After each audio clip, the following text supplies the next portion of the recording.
말씀을 좀 같이 나눠보도록 하겠습니다. 제가 대학을 다녔을 때가 이제 1987년도, 한창 이제 국가적으로 민주화 운동이 일어나고 사회적으로 참 어려웠던 시기였습니다. 그런데 참 놀라운 것은 그 시기에 대학가의 많은 젊은이들 중에 선교사로 준비되어 가는 또 시기가 있었습니다. 한편에 국가의 어떤 민주화를 위해서 외쳤던 젊은이들이 있었던가 하면 또 한편에서는 세계 선교를 향한 어떤 꿈을 꾸고 있었던 사람들이 있습니다. 제가 몽골에 나갔던 1993년은 한국 선교사들이 막 선교지로 나가기 시작했던 어떤 스타트를 했다고 할 수 있는 그런 시기입니다. 갑자기 이제 숫자가 확 늘어나는 그런 시기입니다. 이것은 어떻게 보면 하나님께서 한국 교회를 들어서 사용하고자 하는 놀라운 계획이 아니었나 생각을 해보게 됩니다. 주님이 허락하심 속에서 성령의 바람을 타고 저는 이제 몽골로 가게 되었습니다. 지난 시간 몽골 사역들을 돌아보면 그렇습니다. 몽골은 지리적이나 환경적으로 보면 광야와 사막이 많은 나라인 것을 보게 됩니다. 뿐만 아니라 민족적으로도 몽골 민족의 시간들 속에 보면 지난 1990년 이전은 광야와 같은 그런 시간이었다고 볼 수 있습니다. 우리가 아는 대로 이제 안디옥 교회가 바울과 바나바를 이제 유럽으로 보내기도 하였지만 안디옥 교회를 중심으로 이 동방 교회들이 아시아로 선교를 하였습니다. 역사는 우리가 그거를 잘 모르지만 뭐 기록은 있고 또 내용도 최근에 많이 드러나고 있지만 바울이 유럽으로 갔기 때문에 유럽 선교에 대해서만 많이 나오지만 이 안디옥 교회와 동방에 있는 교회들이 페르시아나 또 우즈베키스탄이나 또 아시아로 복음이 전파된 그런 역사적 기록들이 있습니다. 그래서 몽골은 사실 우리보다 훨씬 전에 복음이 들어갔다고 볼 수 있습니다. 그래서 몽골 민족들 중에 케레이트라든가 나이만, 오리아트, 위구르족들은 뭐 8세기에서 12세기, 13세기 이렇게 되면 몽골 중앙아시아 부분에 상당히 많은 사람들이 예수를 믿는 민족들이 있는 것을 보게 됩니다. 징기스칸의 그 며느리 중에서도 크리스찬들이 있었습니다. 몽골 수도에 있던 하라호름에는 물론 이제 다른 종교들의 사원들도 있었지만 거기에 기독교회가 있었던 것을 보게 됩니다. 뭐 도교의 사원도 있었고 절도 있고 이슬람 사원도 있고 뭐 샤머니즘도 있지만 그 중에 하나가 몽골 교회가 있어서 교회에 있었고 또 하라호름에는 천사 상이 있어서 그 천사상에는 그 천사의 그 나무라 그래야 되나? 거기에 보면 각종 음료가 나오는 그런 나무를 만들기도 하였습니다.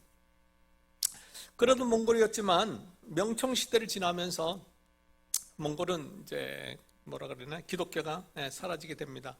불교 쿠빌라이가 이제 불교를 이제 지원하는 정책을 쓰고 하다 보니까 이제 청나라 시대에 또 청나라가 몽골을 지배하면서 이제 불교를 이제 해서 또 몽골 사람들이 그 라마 불교를 믿게 되면 다 스님이 되게 해서 어떤 몽골 사람들이 어떤 그 기마 민족의 어떤 기상들을 없애려고 많이 하였던 것을 보게 됩니다.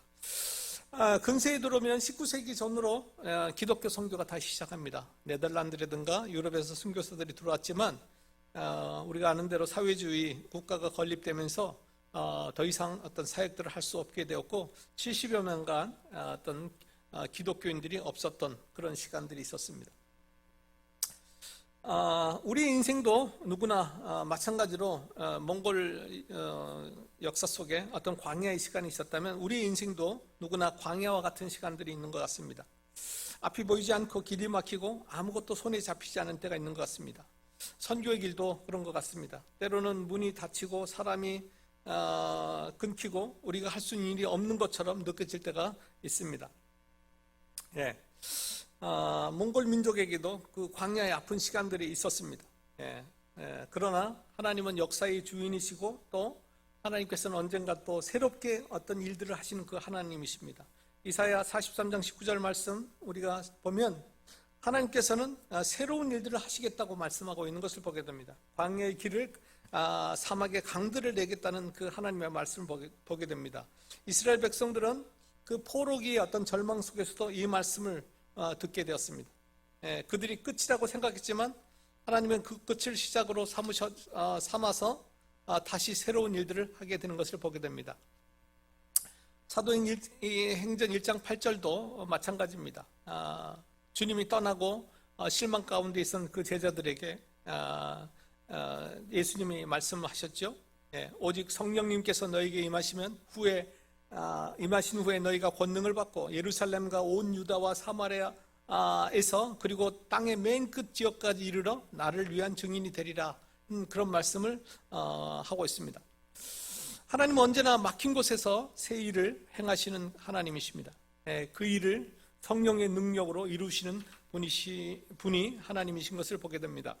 오늘 우리는 이 말씀 속에서 세 가지를 좀 함께 나누어 보고자 합니다. 첫 번째, 하나님은 막힌 길 속에서 새 일을 행하신다. 이사야 43장 19절 말씀을 좀 나누기를 원하는데요. 이사야 43장의 말씀은 바벨론 포로로 잡혀간 이스라엘 백성에게 주신 위로의 말씀입니다. 그들은 조국을 잃었고 성전이 무너지고 자신들의 죄로 인해 포로가 된 현실 속에 있었습니다. 그때 하나님께서 이렇게 말씀하시는 것입니다. 보라, 내가 새 일을 행하리니 이제 그것이 나타나리라. 너희가 그것을 알지 못하겠느냐? 심지어 내가 광야에 길을 내며 사막에 강들을 내리니라고 말씀하고 있습니다. 여기서 새 일을 히브리어로는 하다시라는 말인데요. 이 말씀은 전혀 새로운 것, 이전에 없던 구원을 뜻합니다. 단순히 회복이 아니라 하나님이 직접 행하시는 새로운 구원의 역사를 말하고 있습니다. 이사야의 말은 하나님은 인간이 불가능하다고 생각하는 그 일을 하신다는 말씀을 지금 하고 있는 것입니다. 하나님은 광야에 길을 내시고 사막에 강들을 내신다는 말은 여러분, 광야엔 길이 없습니다. 물론 요즘 이제 몽골 광야에도 석탄을 팔고 자원을 팔아서 길을 내고 있습니다. 그 길 내려면 돈이 엄청 많이 듭니다. 엄청 많이 듭니다. 인구가 몽골은 350만이잖아요. 땅은 또 엄청 넓은데 그 길을 낸다는 게 참 힘듭니다. 또 사막에 강이 없습니다.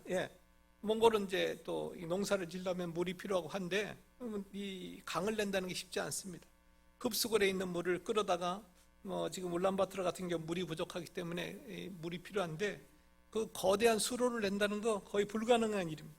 그런데 오늘 하나님은 그 불가능한 곳에서 길과 강을 내시겠다고 말씀하고 있습니다. 조금 전에도 서두에도 말씀했지만 국제 울란바토르 학교의 지난 30년을 보면 하나님께서 광야의 길을 사막의 강을 내는 그 하나님이시라는 것을 우린 경험하였습니다. 아무것도 없던 선교사님들, 주머니에 아무것도 없던 그 믿음으로 시작했던 그 학교가 오늘 초중고등학교에 950명, 대학교에 2000명, 대학원에 500명, 그리고 유치원에 100여 명의 아이들이 배우고 있고 교직원들이 대학에만 100여 명, 초중고등학교 100명이 일하고 있다는 거, 하나님이 하지 않았으면 불가능한 일이 아닌가 생각을 해보게 됩니다. 오늘 또한 저희가 하고 있는 꿈과 사랑교회, 한길교회, 나눔의 교회, 덴지인길교회, 호치르블랑 전도처, 하트갈에 있는 교회, 그리고 조금 전에도 얘기했지만 홉스거리 캠프장에 오늘 금년에 435명의 학생들이 모여서 수련을 저희가 키운 미가 목사와 택시 목사, 징기스 목사가 인도했다는 게 참 이거 하나님께서 하신 일이 아니라고, 하나님이 하지 않았으면 불가능한 일이 아닌가 생각을 해보게 됩니다. 하나님은 막힘 속에서 새 일을 시작하시는 분이십니다. 우리의 삶에도 그런 순간이 있습니다. 힘으로도 노력으로도 아무 길이 보이지 않는 때가 있습니다. 그러나 바로 그곳이 하나님이 일하시는 자리입니다. 오늘 우리 교회도 이제 새로운 곳으로 이전해야 될지, 또 아니면 땅을 사야 될지 새로운 도전을 앞에 있습니다. 어떻게 보면 인간적으로 막막한 길일 수 있습니다. 그러나 우리가 막막한 순간 하나님은 일하시는 그 시간인 것을 고백합니다. 오늘 우리가 할 수 없을 때, 우리가 하나님 앞에 기도할 때 하나님께서 하시리라고 믿습니다. 사실 저는 대학을 다닐 때 몽골 선교가 아니고 저는 이제 북한 선교를 생각했습니다. 제 집사람은 일본 선교를 생각했습니다. 그런데 하나님의 계획은 북한도 일본도 아니었고 저희들을 몽골로 던져 놓았습니다. 예. 하나님의 계획은 전혀 다른 어떤 길들을 보여주셨습니다. 예. 몽골에 가는 건 저희의 계획이라보다 하나님께서 어떻게 준비한 길이었습니다. 예. 몽골에 갈 때 후원자가 없었습니다. 길 목사님께서 10만 원씩 후원해 주겠다고 약속을 했습니다. 예. 두 사람이. 그런데 지금까지 굶어 죽지 않고 얼어 죽지 않고 쫓겨나지 않고 그곳에서 사역을 감당하고 있습니다. 그때 저희 주머니에 있었던 건 결혼하고 부조가 800만 원이 딱 되는데 그때 이제 1인당 가지고 나갈 수 있는 달러가 5,000불이었습니다. 둘이 합치니까 10,000불이었어요. 그래서 이걸 가지고 몽골에 가서 하나님께서 하실 것을 믿고 갔습니다. 예. 그 돈이 떨어질 즈음에 하나님께서 계속해서 선교할 수 있는 길들을 열어주셨습니다. 놀랍지 않습니까? 예. 몽골 국립대학교에서 저희가 한국어를 가르친 것도 저희 계획이 아니었습니다. 예, 국제 울란바토르 대학교를 세우는 데 참여하는 것도 계획은 아니었습니다. 예, 그런데 하나님께서는 광야의 길을 사막의 물을 내시는 그 하나님께서 대학을 세우시고 교회를 세우는 일에 우리를 불러주셨고 참여시켜 주었습니다. 예. 예. 하나님께서 그 하시는 일에 우리가 함께 참여할 수 있는 놀라운 특권을 가졌다는 것 참 감사합니다. 우리가 무엇을 할 수 있을까라고 생각했을 때 하나님께서는 일하시면서 우리가 할 수 있는 일들을 허락해 주셨습니다. 예, 우리의 한계는 하나님의 시작점입니다. 보이지 않는 길이 또 하나님의 임하실 무대입니다. 막힘이 절망이 아니라 하나님의 준비이십니다. 1990년 갑자기 하나님은 몽골을 여셨습니다. 70년 이상 복음의 불모지였던 몽골이 갑자기 열렸습니다. 1937년, 38년에 스탈린은 몽골에 있는 스님들을 한 30만 명을 거의 학살했다고, 30만 명이 아니라 3만 명 정도를 죽이거나 이 세속으로 돌려보냈습니다. 예, 엄청나게 많았거든요. 몽골이 독립할 때 인구가 한 60만이었습니다. 60만 정도였는데 3만 명을 이렇게 스탈린이 무도하게 죽였다는 게 참 그렇습니다. 예, 어쨌든 그러면서 이 몽골에서는 70년 동안 종교를 얘기할 수 없었던 그런 시대가 되었습니다. 그런데 하나님께서 갑자기 여셨고 또 그곳에 복음이 들어갈 수 있는 일들을 허락해 주셨습니다. 예, 오늘 저는 사실 몽골을 가면서도 이제 북한 땅을 위해서 이제 기도하면서 갔지만 하나님께서 또 언젠가 북한 땅을 열 날이 오실 거라고 생각이 되어집니다. 예, 저희 나비 사무실이죠. 나비 사무실에 수요일마다 그 북한을 위해 기도하는 몽골 분들이 있습니다. 한 10명 내외가 매주 모여서 북한을 위해서 기도하고 있습니다. 우리는 몽골을 위해서 사역하지만 그분들은 또 한국을 위해서 기도하고 있습니다. 예, 우리는 광야의 길을 낼 수 없고 사막의 강들을 낼 수 없지만 하나님의 시간에 하나님의 하실 것이라고 생각이 되어집니다.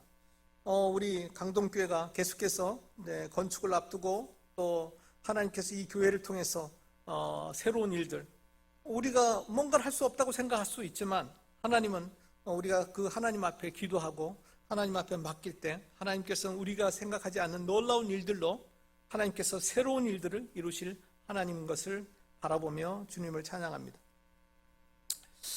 두 번째는 오늘 읽은 사도행전 1장 8절 말씀입니다. 성령께서는 복음의 길을 여시는 하나님이십니다. 예수님께서 승천하시기 전 제자들에게 마지막으로 하신 말씀이 오늘 사도행전 1장 8절 말씀인데요. 오직 성령님께서 너에게 임하신 후에 너희가 권능을 받고 예루살렘과 온 유대와 사마리아에서 그리고 땅의 맨 끝 지역까지 이르러 나를 위한 증인이 되리라 하시니라. 예, 여기 오직이라는 말씀이 있습니다. 헬라 문법상 여기는 대조를 의미하는데요. 이것은 어떤 그러나라는 의미가 있습니다. 인간이 세운 나라와 하나님이 세우는 나라가 완전히 다르다는 것을 말씀해 주고 있습니다. 제자들은 여전히 눈에 보이는 회복, 눈에 보이는 성공을 기대했습니다. 그러나 예수님께서 말씀하셨습니다. 그건 너희가 알 바가 아니다. 성령이 임하시면 모든 것이 달라질 것을 선언하고 계십니다. 성령님의 임재는 단순히 위로가 아니라 능력의 시작입니다. 권능이라는 단어는 폭발적인 힘, 살아있는 에너지라는 뜻입니다. 성령께서 임하시면 두려움이 담대함으로, 침묵이 증언으로 바뀌게 될 것입니다. 그리고 우리의 절망이 소망으로 바뀌게 될 것입니다. 예, 사도행전 전체는 이 한 구절의 역사입니다. 성령이 임하시자 예루살렘에서 복음이 시작이 되어 유대, 사마리아 그리고 땅끝까지 흘러가게 되었습니다. 문이 닫힌 곳이 문이 열리고 막힌 마을들이 열리며 새 길이 생겨나기 시작했습니다. 선교는 인간의 열심이 아니라 성령님의 일이십니다. 그리고 우리는 그 일에 참여하고 또 도구일 뿐입니다. 성령께서 일하실 때 우리는 그 복음의 일에 참여하게 되는 것이고 또 그 복음의 길이 열리게 되는 것입니다. 우리에게는 언어의 장벽이 있었지만, 몽골에 일할 때 언어의 장벽이 있었지만 하나님께서는 한몽사전, 몽환사전을 만들 수 있도록 해주셨고, 또 그 교육을 위해서 대학을 세울 수 있도록 하셨고, 그들의 영혼들을 위해서 교회를 개척하게 했고, 또 어떤 분들은 병원들을 세우게 하셨습니다. 그리고 우리가 그들을 위해서 하나님의 말씀을 전할 수 있는 책들을 편찬하게 하였습니다. 최근에는 도서관을 통해서 몽골의 아이들을 섬길 수 있도록 하고 있습니다. 사람의 계획은 막혔지만 성령님께서 몽골 가운데서 일하고 계십니다. 복음의 통로를 여시고 있고 아이들에게 말씀을 읽게 하고 청년들이 하나님 앞에 돌아오도록 그 말씀들을 전하고 있습니다.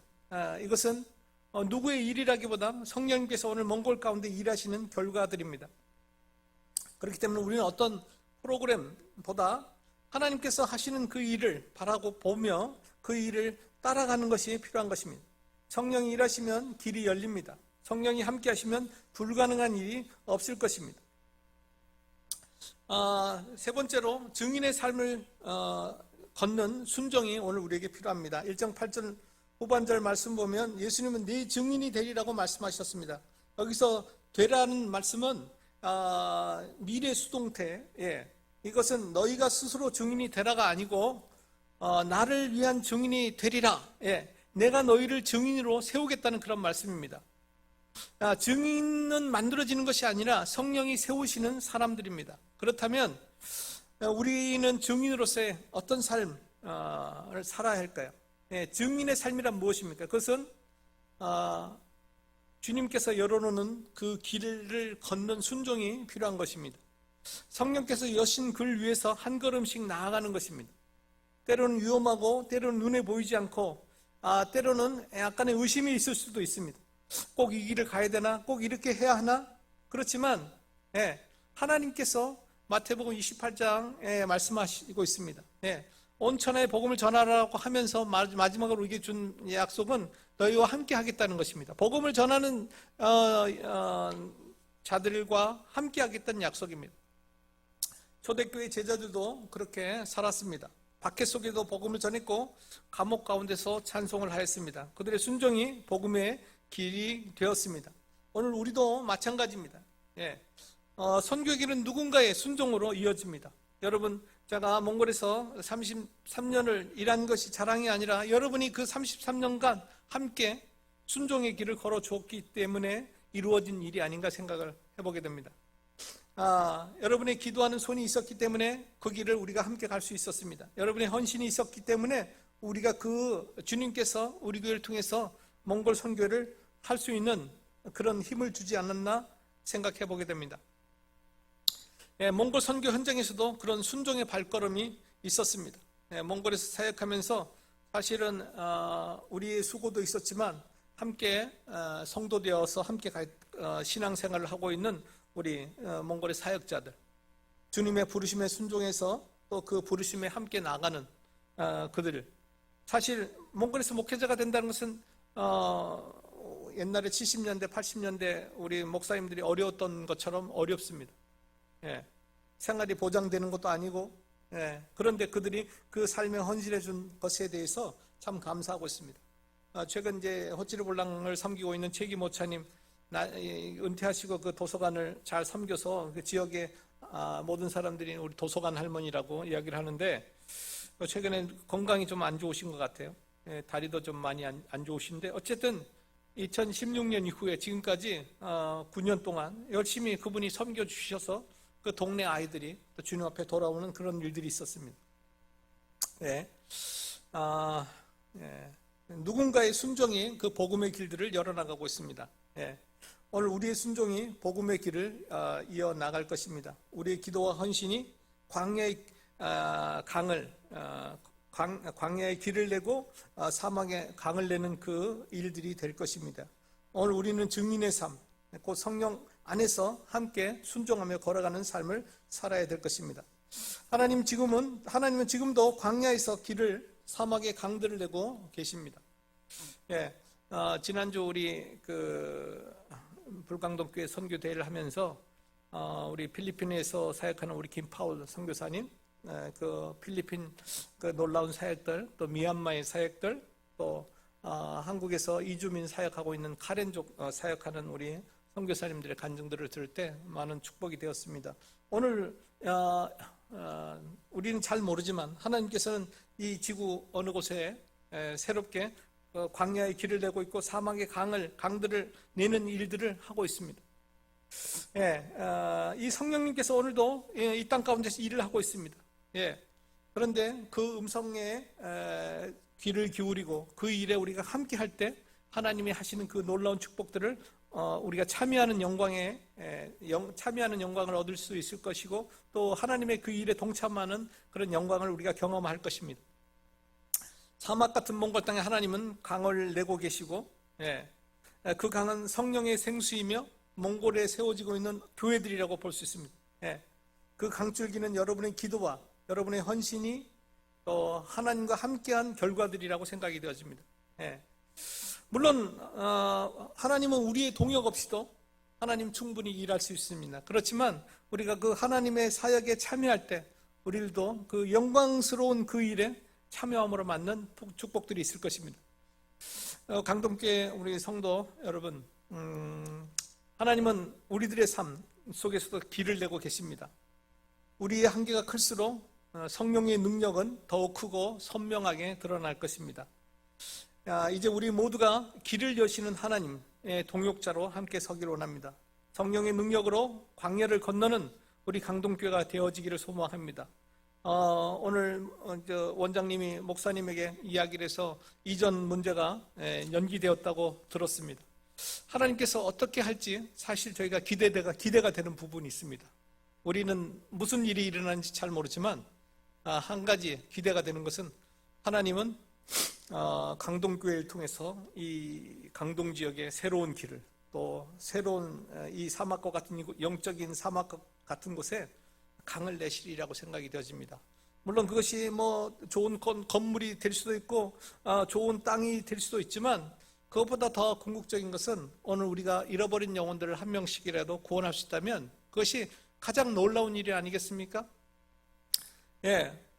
더 좋은 예배당이 우리에게 축복이 될 수도 있지만, 그보다 더 우리가 영혼들에게 복음을 전해서 한 영혼이 주님 앞에 돌아온다면 그것은 너무나 놀라운 일일 것입니다. 뿐만 아니라 오늘 우리가 매일매일 삶 가운데서 그리스도를 닮아갈 수 있는 일들이 있다면 그것은 성령께서 오늘 우리 삶 가운데서 새로운 길을 내시는 위대한 일들이 아닌가 생각을 해보게 됩니다. 오늘 매일매일 삶 가운데서 하나님께서 우리 삶 가운데 위대한 일들을 하시기를 원합니다. 오늘 새로운 일들, 전에 없었던 일들을 하나님이 여러분의 삶과 또 우리 교회 가운데 함께 하시기를 축복합니다. 기도하겠습니다.